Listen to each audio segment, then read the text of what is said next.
దైవ మర్మములు ఆగస్టు 15. సహోదరుడు భక్త సింగ్ గారి అనుభవంలో దేవుడు ఆయనకు బయలుపరిచిన మర్మములను అనుదినము పంచుకొనుట. అందుకు రాజు, నేను 4 మనుష్యులు బంధకములు లేక అగ్నిలో సంచరించుట చూచుచున్నాను. వారికి హాని ఏమీ కలగలేదు. 4వ వాని రూపము దేవతల రూపమును పోలినదని వారికి ప్రత్యుత్తరం ఇచ్చెను. దానియేలు 3:25. ఈ యవన బాలురు, మేము ప్రతిమకు మొక్కము అని ఇచ్చిన సమాధానము రాజునకు కోపం పుట్టించెను. అతడు అత్యాగ్రహము చెంది ఆ అగ్నిగుండమును ఎప్పటికన్నా 7 అంతలు వేడిమిగా చేయమని ఆజ్ఞ ఇచ్చాను.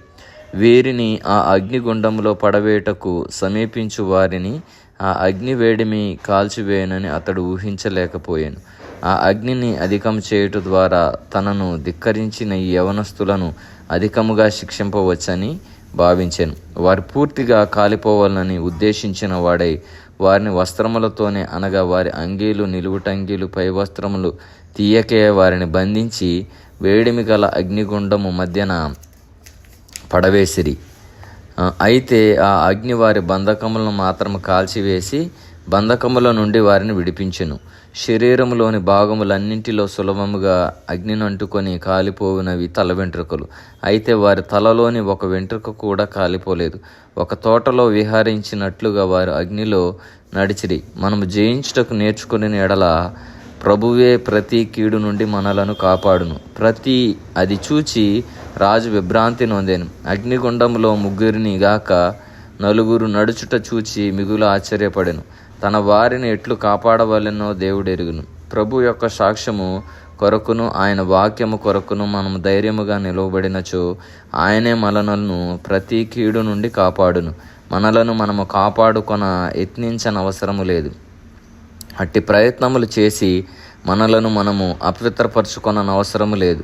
మనము జయించు వారినిగా ఎండగోరినచో శత్రువు మనలను హింసించును.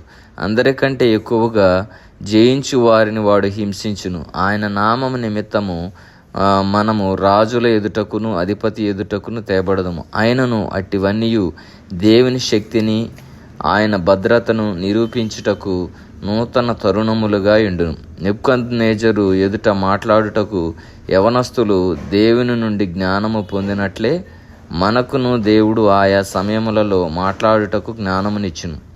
ఈ నమ్మకమైన యవనస్తులు ఎదుర్కొనవలసిన శ్రమ అంతయు వారిని ఉన్నత పదవిలోనికి నడిపించుటకు తోడ్పడెను. అంతేగాక బబులోను అధిపతులు బబులోను దేశపు రాజును సిగ్గుపరచెను. ఈ యవనస్తులు తమ దేవుని ఎరిగి ఉండిరి, అందువలననే వారు విజయముతో బయటకు వచ్చిరి. వారి వలె ప్రభువు మనలను కూడా జయించు వారినిగా చేయునుగాక. ఆమెన్.